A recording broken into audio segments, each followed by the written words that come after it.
बिस्मिल्लाहिर्रहमानिर्रहीम। अस्सलाम वालेकुम नाज़रीन, आप यूट्यूब चैनल देख रहे हैं, मैं इमरान खान हूँ। नाज़रीन, हसीना वाजिद और उनका अंजाम ये पाकिस्तान की एस्टेब्लिशमेंट के लिए एक और परेशानी है और पाकिस्तान के अंदर मीडिया को एक मरतबा फिर से हुक्म दिया गया है कि इसके ऊपर आपने ज़्यादा डिस्कशन नहीं करनी, क्योंकि जब आप इन चीज़ों के ऊपर बात करते हैं तो फिर पाकिस्तान में अवामी रद्द अमल को तक़वियत मिलती है या लोगों को ये लगता है कि वो भी पाकिस्तान में ये कर सकते हैं। तो हसीना वाजिद का जो अंजाम हुआ या जिस तरीके से उनकी वहाँ पे हुकूमत ख़त्म हुई, उन्हें अपना मुल्क छोड़कर बांग्लादेश भागना पड़ा, उसके बाद उनको सज़ाए मौत हो गई अगले चंद महीनों में। और अभी हसीना वाजिद वहाँ पे है तो नहीं बांग्लादेश में, लेकिन अब ये कहा जा रहा है कि जल्दी पकड़ के उन्हें लाया जाए और लाकर फांसी की सज़ा दी जाए। ऐसे लोगों को फांसी होती नहीं है, इन्हें असाइलम मिल जाते हैं। दुनिया के बड़े ताकतवर मुल्क इन्हें अपने कंट्रोल में रख लेते हैं और वक्त आने पर इन्हें इस्तेमाल किया जाता है। बहरहाल बांग्लादेश के अवाम जो है मुबारकबाद के मुस्तहिक हैं, उन्होंने एक बड़े जालिम रजीम का खात्मा किया है और पाकिस्तानी हुक्मरान इस बात से डरे हुए हैं कि अगर हसीना वाजिद वाला अंजाम उनका हो गया तो क्या होगा। और इसी डर की वजह से फौरी तौर पे पाकिस्तान के मीडिया को ये अहकामात दिए गए कि आपने ज़्यादा इस मामले को डिस्कस नहीं करना, इसकी गहराइयों के अंदर आपने नहीं उतरना, वरना पाकिस्तानियों को एक नई उम्मीद लग जाएगी कि पाकिस्तान में भी फांसियां हो सकती हैं, तख्ते उल्टे जा सकते हैं, पाकिस्तान में भी जो है वो जालिमों की पकड़ हो सकती। लेकिन हुआ क्या था, बांग्लादेश के अंदर गोली चला दी थी सरकार ने, पुलिस ने और फौज ने गोली चला दी थी, जैसे पुलिस ने और फौज ने पाकिस्तान में बार बार गोली चलाई। तो बांग्लादेश की जो वजारत दाखिला या जो पुलिस चीफ है, ये सब लोग पकड़ में आ गए और बाद में वादा माफ गवाह भी बने इनमें से लोग, और तमाम लोगों ने गवाहियां दी। उन्होंने बताया, डॉक्टर्स ने बताया जी कि हमने लोगों के जिस्मों में से गोलियां निकाली, हमने पोस्टमार्टम किया, फलां फलां तारीख को इतने इतने मरीज आए, इन हालात को हमने देखा। डॉक्टर्स ने बताया, एनी शाहिदीन ने बताया, जो लोग रेस्क्यू करके अस्पतालों में लेकर गए उन्होंने बताया। फिर जो पुलिस वाले हैं वो खुद वादा माफ गवाह बन गए। तो गोलियां चलाने वाले फंस गए और ऑर्डर देने वाली हसीना वाजिद को सजाए मौत सुना दी गई। अब ये खौफ जो है पाकिस्तान में भी जाता है। मरियम नवाज का जो हालिया एक स्टेटमेंट है, आप उसको इसके साथ मिलाकर पढ़ेंगे तो आपको समझ आएगी कि इनके दिमाग में क्या चल रहा है। बरतानिया में खड़ी होकर मरियम नवाज ये कहती हैं कि मैं हल्फन कहती हूं कि मैंने या नवाज शरीफ ने किसी से इंतकाम नहीं लिया। अब जो गुज़िश्ता 3.5-4 साल से इन्होंने पाकिस्तान की मिलिट्री एस्टेब्लिशमेंट के साथ मिलकर किया, वो क्या था। वैसे ये लोग तो ना 3 में ना 13 में इनकी औकात ही नहीं है किसी से इंतकाम लेने की या बदला लेने की। तो मिलिट्री एस्टेब्लिशमेंट है जो इनके साथ मिल गई है। जर्नैल अगर नवाज शरीफ का हाथ ना थामे तो नवाज शरीफ की तो टके की औकात नहीं है इस वक्त। नवाज शरीफ तो पाकिस्तान में एक SHO से नहीं लड़ सकता अब, जो हालात हो गए हैं। तो ये पाकिस्तान की जो फौजी एस्टेब्लिशमेंट है उसके पास सारी ताकत है। आसिम मुनीर के पास, उनके किचन कैबिनेट के पास ये लोग पावर एंजॉय कर रहे हैं। मोहसिन नकवी की ताकत नवाज शरीफ की ताकत से कई गुना ज़्यादा है आज के दौर में। तो अब इन्हें फिक्र पड़ गई है कि जनाब ये जो हसीना वाजिद के साथ हो गया, या जो एक अवाम के अंदर शऊर आ गया है, जो हर तरफ रुला पड़ा हुआ। अभी मैं यूरोप से होकर आया हूँ भाई, लोगों के सेंटीमेंट्स ऐसे खौफनाक है, मैं आपको बता नहीं सकता। जो लोग हमें मिलते हैं वो भड़के हुए हैं, जो लोग हमें सड़कों पे मिलते हैं, बाजारों में मिलते हैं, वो बहुत गुस्से में हैं। वो ये कहते हैं पाकिस्तान का मजाक बनाकर रख दिया एस्टेब्लिशमेंट ने, और वो इन सारे सियासतदानों को उनका सहूलतकार समझते हैं, इनको बराबर का कसूरवार समझते हैं। हमने वहाँ, मैं गया जर्मनी में, वहाँ 1-2 दोस्त हैं, कुछ लोग हैं, उन्होंने प्रोग्राम्स किए हुए थे। उसके बाद कोपनहेगन में, और फिर एक बहुत बड़ा प्रोग्राम बार्सिलोना में हुआ।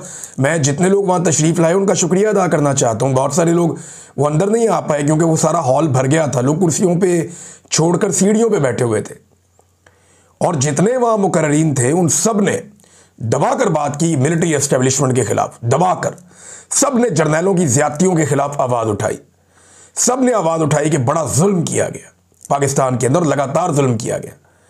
और तमाम लोगों ने मौजूदा हुक्मरानों के खिलाफ तहरीक चलाने पर जोर दिया, और तमाम लोगों ने जो है पाकिस्तान में इमरान खान की सपोर्ट का अज़म भी जाहिर किया। वो इसलिए कि इमरान खान इस वक्त खड़ा है हर जुल्म और फस्तायत और जबर के सामने, और उसके साथ ज्यादती हो रही है। ये कहानी वहां शुरू होती है जहां से इमरान खान साहब को उनके दफ्तर से रजीम चेंज ऑपरेशन करके निकाला जाता है। वैसे तो एक कहानी जो है वो 60-8 दहाइयों से चल रही है, लेकिन कोई एक लफ्ज़ भी किसी ने कहीं पे कोई ऐसा नहीं बोला कि जहां से आपको ज़रा सा शक हो जाए कि ये मामला किसी और तरफ जा रहा है। दबा के लोगों ने वहां तनकीद की और लोगों के सेंटीमेंट्स देखने वाले थे, ख़वातीन के, नौजवानों के, बुजुर्गों के। मैं लोगों को मिला हूं वहां पे, लोग बहुत गुस्से में। तो ये जो गुस्सा है उसकी वजह से डर है, और डर ऐसा है कि नवाज शरीफ ने और मैंने किसी से इंतकाम नहीं लिया। यानी अब ये सोचते हैं कि 9 मई भी हम पे पड़ जाएगा कल को, 26 नवंबर भी हम पे पड़ जाएगा कल को, तहरीक लब्बैक का जो कत्लेआम हुआ ये भी हम पे पड़ जाएगा कल को। अब वो ये सोचते हैं कि जितना पाकिस्तान में जुल्म और बर्बरियत हुई है, जो आज़ाद कश्मीर में भी हुआ, जो जगह जगह पाकिस्तान में हमने तबाही फेरी है, वो सारा हम पे पड़ जाएगा। जो मरियम नवाज ने जाली पुलिस मुकाबलों का एक लंबा लामुतनाही सिलसिला शुरू कर दिया है पंजाब में, धड़ाधड़ पुलिस मुकाबले हो रहे हैं, मावरा अदालत, किसी बंदे को अदालत में पेश ही नहीं करते। और पुलिस खुलकर कहती है जी हम कत्ल करेंगे, हम मार रहे हैं, हम छोड़ेंगे किसी को नहीं। तो पुलिस स्टेट बना के रख दिया पूरे पंजाब को, ना कोई अदालत है ना कोई कानून है, मारते जाओ सबको। तो ये सारी चीज़ें जब आप इकट्ठी करके देखते हैं तो मरियम नवाज को और नवाज शरीफ को खौफ आना ये एक ऑब्वियस चीज़ है, उन्हें डर लगना चाहिए। जो उन्होंने पाकिस्तानियों के साथ कर दिया उसके बाद उनका डरना बनता है, और वो ये भी जानते हैं कि कल को एस्टेब्लिशमेंट ये सारा कुछ उन पर डाल देगी। अब देखें, ये इन्होंने सहूलतकारी तो की है एस्टेब्लिशमेंट की, और बूट पॉलिश भी की है, और इसका जो भरपूर फ़ायदा उठाया वो इन्हीं लोगों ने उठाया, और इनके साथ साथ एस्टेब्लिशमेंट ने भी उठाया। नादरीन, मरियम नवाज की बात हो रही है तो मैं आपको ये बता देता हूँ, ये कॉन्फ्रेंस में गई हुई थी आलमी सतह की। तो ये जो कॉन्फ्रेंस थी, ये कॉन्फ्रेंस हुई ब्राज़ील में, और ये यूनाइटेड नेशन के हवाले से थी और क्लाइमेट चेंज के बारे में थी, माहौलियाती आलूदगी के ख़िलाफ़। वहाँ मरियम नवाज साहबा गई, वो 55-56 हज़ार लोग और भी आए हुए थे, पूरी दुनिया से लोग शिरकत करते हैं। अब मरियम नवाज साहबा वहाँ तो पहुँच गई कॉन्फ्रेंस के अंदर, लेकिन लाहौर, मैं कल का डाटा आपको दे रहा हूँ, आज का आप चेक कर लीजिएगा, आज भी मिलता जुलता ही होगा। लाहौर अब भी दुनिया का सबसे आलूदा तरीन शहर है। आज भी दुनिया का आलूदा तरीन शहर कौन सा है? लाहौर है। और ये दुनिया को बताने गए हैं कि जनाब क्लाइमेट चेंज से कैसे बचना है और किस तरीके से हमने चीज़ें ठीक करनी है। इन्होंने कभी अपनी ज़िंदगी में दरख्त लगाने के मामलात को संजीदगी से नहीं लिया, कभी इन्होंने क्लाइमेट चेंज को एक मौजू के तौर पर नहीं लिया, कभी इसके लिए आवाज़ नहीं उठाई, कभी इसके लिए ज़ोर नहीं लगाया। ये तो इमरान खान साहब ने बेशुमार प्लांटेशन करवाई खैबर पख्तूनख्वा में। पंजाब में मैं ये मानता हूँ वो इतना कामयाब नहीं हुए। कोशिश की लोगों ने पंजाब में, मैंने अपने तौर पे की, कुछ और हमारे मीडिया के दोस्त हैं, कुछ हमारे जो दोस्त हैं इंटरटेनमेंट इंडस्ट्री के, उन लोगों ने कोशिश की, कुछ प्राइवेट लोगों ने कोशिश की, थोड़ी बहुत गवर्नमेंट की सतह पे, लेकिन पंजाब में नहीं हो पाया। खैबर पख्तूनख्वा में ख़ास तौर पे परवेज़ खटक के दौर में और उसके बाद भी ये बड़ा ज़बरदस्त काम हुआ, और ये इमरान खान साहब का इनिशिएटिव था, बिलियन ट्री सुनामी। तो बड़े दरख्त लगे थे उस वक्त, इनको तो तब होश भी नहीं थी। तो नादरीन, ये स्मोक में अभी भी लाहौर सबसे आगे है। ये दुनिया को जाके बता रहे हैं, क्या बता रहे हैं कि जनाब स्मोक ज़्यादा बढ़ानी कैसे, आपने अपने शहरों को आलूदा कैसे करना है। नादरीन, एक और बड़ी खबर है बैरिस्टर गौहर साहब के हवाले से। उन्होंने शाहजेब खानज़ादा साहब को हरासा किए जाने के मामले या उस वाक़े की शदीद तरीन अल्फाज में मजम्मत की है। बड़ी अच्छी बात है, मगर मेरा एक और सवाल है कि क्या नून लीग की क़यादत, अब ये पीटीआई की क़यादत है ना, चेयरमैन है, क्या नून लीग की क़यादत अलीमा खानम साहिबा पे अंडा फेंके जाने के वाक़े की मजम्मत करेगी? क्या वो बताएंगे वो औरतें कौन थीं? क्या वो बताएंगे कि उन औरतों को पुलिस वाले वहाँ से कैसे बचा कर लेकर गए?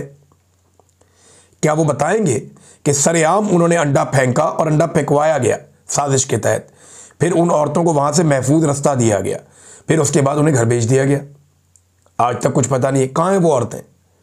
क्या नून लीग की क़यादत ने, पीपल्स पार्टी की क़यादत ने, बाकी सब लोगों ने जो अभी मजम्मत कर रहे हैं इस वाक़े की, जो बैरिस्टर गौहर ने भी की है, बड़ी अच्छी बात है, लेकिन क्या वो सब मजम्मत करेंगे जो अलीमा खानम साहिबा पे अंडा फेंका गया? क्या जो समीना पाशा साहिबा के खिलाफ घटिया, गंदी और बेहुदा ज़बान इस्तेमाल की गई, उन अकाउंट्स को तो मरियम नवाज खुद फॉलो करती है, तो क्या इसकी वो मजम्मत करेंगे? क्या वो मजम्मत करेंगे जो अलीना शिगरी साहिबा के साथ हुआ और जितने घटिया अल्फाज बोले गए जब उनका नाम डाला गया इमरान खान साहब से जेल में मुलाकातियों की लिस्ट में बतौर एक जर्नलिस्ट? क्या मुकद्दस फारूक एवान साहिबा के घर जब पुलिस पहुंच जाती है और जाके उनको हरासा करती है, क्या हम सबके घरों में जब पुलिस जाती है और चादर और चार दीवारी का तकद्दुस पामाल करती है, क्या समी इब्राहिम साहब को जबरी तौर पे लापता नहीं किया गया? क्या औरिया मकबूल जान साहब को जबरी तौर पे लापता करके तशद्दुद नहीं किया गया? क्या आफ्ताब इकबाल साहब को जबरी तौर पे लापता नहीं किया गया, उन्हें पाकिस्तान छोड़कर बाहर नहीं आना पड़ा? क्या अहमद फरहाद साहब को कई दिनों तक जबरी तौर पे लापता करके टॉर्चर का निशाना नहीं बनाया गया? क्या उनकी अहलिया को गिरफ्तार करके उनको रुसवा नहीं किया गया? क्या साबिक वजीर आजम की अहलिया पर इद्दत जैसा घटिया केस बनाकर उनकी पगड़ी नहीं उछाली गई? तो अगर आपने एक पैमाना इज्जत का रखना है तो वो सबके लिए होगा। ये नहीं होगा कि एक तरफ आप कुछ और कहें और एक तरफ आप कुछ और कहें। मैं हर उस वाक़े की मजम्मत करता हूं जहां पे फैमिली की मौजूदगी में किसी को हरासा किया जाए। हम भी अपनी फैमिलीज के साथ बाहर निकलते हैं, वुल्नरेबल होते हैं। कोई वाक़या हो सकता है, मुझ पीरजादा के साथ हो सकता है, मेरे साथ हो सकता है, साबिर भाई के साथ हो सकता है, कोई शरारत कर सकता है, कोई चालाकी या होशियारी कर सकता है। लेकिन अगर आपने पैमाना रखना है तो सबके लिए एक जैसा रखना है। अलीमा खानम साहिबा पे भी ज्यादती हुई थी, जुल्म हुआ था, उनके साथ भी जो हुआ। शहीद अरशद शरीफ की अहलिया के ऊपर किसने कीचड़ उछाला था, जरा ये भी पता करके आप बता दें, आपको पता चल जाएगा। उनकी फैमिली के ऊपर कीचड़ उछाला गया, एक शहीद की फैमिली के ऊपर। खवातीन को सड़कों पे यहां घसीटा गया। तो वहां पे भी कंडेम किया जाए, वहां पे भी जो है मजम्मत की जाए इन सारे वाकयात की। आसमा शरादी साहिबा ने माजी में एक कॉलम लिखा था इमरान खान साहब के दौरे हुकूमत में। ये एक तजाद आ गया, मैं चाहता हूँ मैं इसको रिपोर्ट करूँ और इसकी ऊपर एहतियात करनी चाहिए। देखिए, उन्होंने एक कॉलम लिखा था माजी में, और जब उनसे उस वक्त सवालात पूछे गए थे और उनके साथ आलिया हमजा साहिबा बैठी थी आसमा शरादी साहिबा के साथ, तो उन्होंने कहा था जी मैंने कहाँ नाम लिया बुशरा बीबी का। यानी वो एक तरह के डिनाइल में चली गई। उन्होंने कहा जी मैंने तो एक कॉलम लिखा है जादू टूने के ऊपर, मैंने तो बुशरा बीबी का नाम ही नहीं लिया। लेकिन अब जब बुशरा तस्कीन साहिबा ने इकोनॉमिस्ट के डिजिटल प्लेटफॉर्म 1843 के ऊपर एक कॉलम लिखा बुशरा बीबी के हवाले से, तो वही आसमा शरादी साहिबा उसको ओन कर लिया उन्होंने कि मैंने भी ये काम किया था। एक वक्त था उन्होंने कहा मैंने बुशरा बीबी के बारे में कहीं नाम नहीं लिया, अब वो कह रही है जी मैंने उन्हीं के बारे में कॉलम लिखा था। ये एक तजाद है, और क्योंकि उस वक्त वो लोग हुकूमत में थे तो शायद इस बात का भी खदशा होता है। आज वो अपोजिशन में है, बुशरा बीबी जेल में बंद है, तो कोई भी उनके ऊपर हमला आवर हो सकता है, उन्हें मार सकता है। तो यहाँ जो कमज़ोर है, जो दबा हुआ पिसा हुआ, उसको मारना बहुत आसान होता है। नाज़रीन, मैं ख्वाजा आसिफ का एक ट्वीट पढ़ के हैरान हो रहा था। ख्वाजा आसिफ ने कहा कि आज़ाद कश्मीर की क्या सियासत है। कल तक जो वज़ीर आज़म की काबीना में रुकन था वो उसके खिलाफ तहरीक अदम एतमाद में वोट देता है और ख़ुद वज़ीर आज़म बन जाता है। अदम एतमाद एक शख्स के खिलाफ नहीं, हुकूमत काबीना के खिलाफ बनता है। इक़्तिदार की म्यूज़िकल चेयर ने सियासतदानों के ज़मीर मुर्दा कर दिया। एक तो ये गंद सारा आपने मारा आज़ाद कश्मीर में, वहाँ पे एजेंसियों के साथ मिलकर, और आपके हाथ से गेम निकल गया। अनवारुल हक को आप लोगों ने बनाया वहाँ पे वज़ीर आज़म। इमरान खान साहब की हुकूमत का वहाँ वाली का रजीम चेंज अदालत के ज़रिए से आप लोगों ने किया। ख्वाजा साहब, ये घटियापन भी आप लोगों की जमात ने और आप लोगों ने मिलकर एस्टेब्लिशमेंट के साथ किया। और आपके मुँह से तो एथिक्स की बात अच्छी नहीं लगती। आप तो गुज़िश्ता तीनों इंतखाबात MNA के हार गए।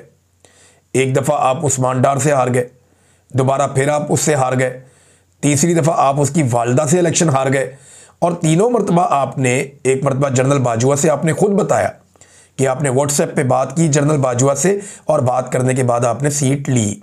इस मरतबा पाकिस्तान का सारा मीडिया गवाह है कि आप बुरी तरह इलेक्शन एक बड़े मार्जिन से हार गए थे। 99% रिजल्ट आ गया था, लेकिन भी जनरल आसिम मुनीर साहब की इंतजामिया ने आपको फॉर्म 47 जारी करवा दिया, और आप एस्टेब्लिशमेंट की मदद से एक मरतबा फिर डील करते हुए इक़्तिदार में आ गए। तो ख्वाजा साहब, ये आपकी टोटल कहानी है। आप कैसे एथिक्स की बात कर सकते हैं?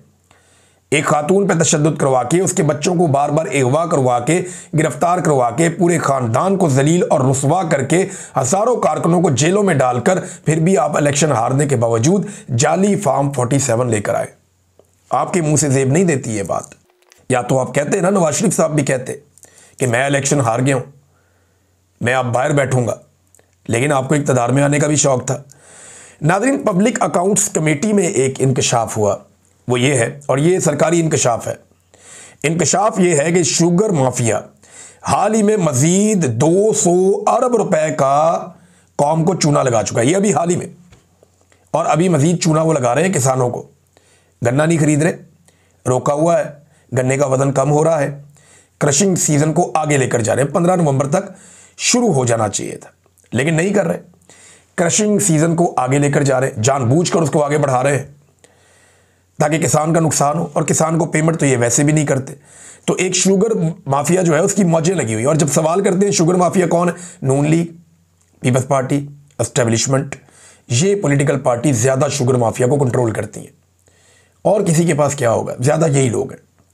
और इनके बड़े बड़े खानदानों के पास, जरदारी फैमिली के पास, शरीफ फैमिली के पास, इनके पास शुगर मिले और ये धड़ाधड़, ये पूरे साल में 1.5-2 माह काम करते हैं, पूरा साल पैसा कमाते हैं। और इतना पैसा कमाते हैं कि इनका पैसा पूरा साल अंडे और बच्चे देता है, इतना ये पैसा कमाते हैं। तो ये जब दिल करता है कौम को 100, 200, 400 करोड़ का, बल्कि इतने अरब का, 100, 200, 400 अरब का जब दिल करता है कौम को, ये चूना लगा देते हैं। नादरीन, एक और खबर है, इंडिया और पाकिस्तान, ये बड़े पैमाने पर, और ये खबरें अब छप रही हैं आलमी सतह पे, इंडिया और पाकिस्तान बड़े पैमाने पर पैसा खर्च कर रहे हैं अमेरिका में, और ये लॉबिंग फर्म्स हायर कर रहे हैं। और बाज़ जगहों पे इंडिया की जानिब से किसी ने और पाकिस्तान की जानिब से एक ही फर्म को हायर करके ट्रंप से ताल्लुकात बनाने पे लगाया हुआ कि हमारे ट्रंप के साथ बेहतरीन ताल्लुकात होने चाहिए। इंडिया और पाकिस्तान की टसल की वजह से अमेरिका में लॉबिंग फर्म्स का धंधा ठीक चल रहा है और उनकी मौजें लगी हुई हैं। अब वहाँ पे डोनाल्ड ट्रंप को कंट्रोल करने के लिए या उसकी नज़रों में अच्छा बनने के लिए ये पैसा खर्च कर रहे हैं। अब एक रिपोर्ट आई है फर्स्ट पोस्ट, उसमें दावा किया गया कि पाकिस्तान ने 3 गुना पैसा खर्च किया इंडिया के मुकाबले में वॉशिंगटन में लॉबिंग करने के लिए।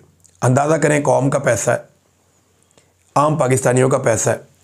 ये सिर्फ इसलिए कि आसिम मुनीर और शहबाज शरीफ साहब का चेहरा डोनाल्ड ट्रंप को भा जाए, पसंद आ जाए, तो इसलिए ये क्या कर रहे हैं, कौम का पैसा अंधाधुंध लॉबिंग के अंदर फेंक रहे हैं, झोंक रहे हैं।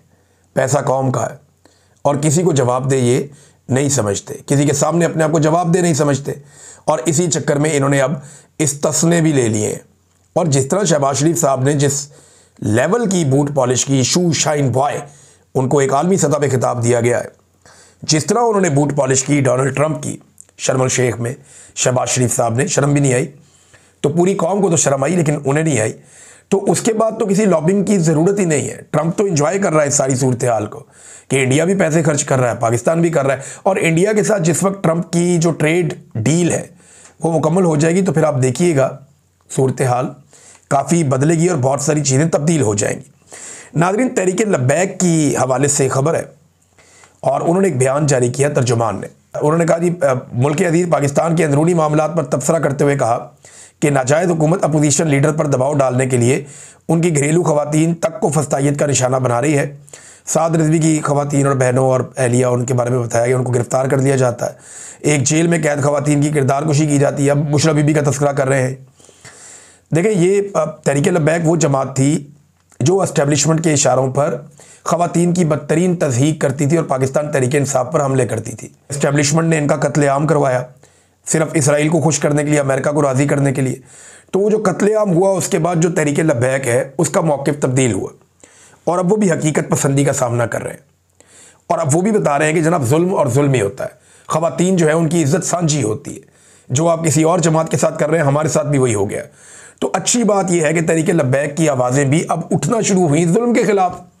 लेकिन तहरीक लब्बैक के हवाले से बहुत सारे खदशात बहुत सारे लोगों के दुरुस्त भी हैं।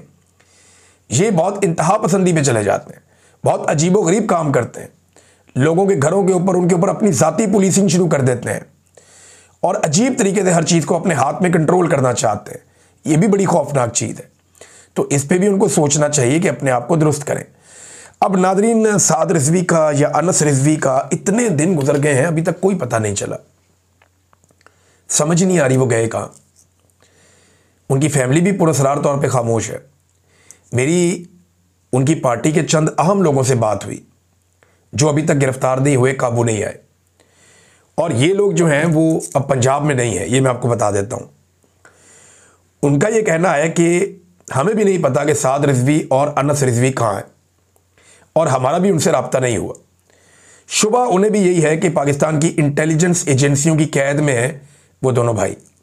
शुबा उनका भी यही है और बहुत मुमकिन है कि उनकी फैमिली को यह बता दिया गया हो या उनसे रब्ता करवा दिया गया हो और अभी चीज़ों के ठीक होने का शायद इंतज़ार किया जा रहा है कि बाहर मामला ठीक हो जाए, उसके बाद साद रिजवी को या अनस रिजवी को जो भी मौजूद है या जिस हालत में भी है उन्हें फिर सामने लाया जाए। लेकिन अभी तक जो है वो कोई उनका पता नहीं चल रहा। और ये बड़ी अजीब बात है कि पंजाब में सबसे ज़्यादा तीसरे नंबर पे वोट लेने वाली जमात, उसके दोनों लीडर गायब हो गए, कुछ पता ही नहीं दुनिया को कि वो किधर गए। ये पाकिस्तान के अंदर इस वक्त हालात हैं। अब तक इतना ही, अपना ख्याल रखिएगा, अपने इस चैनल का भी। अल्लाह हाफ़िज़।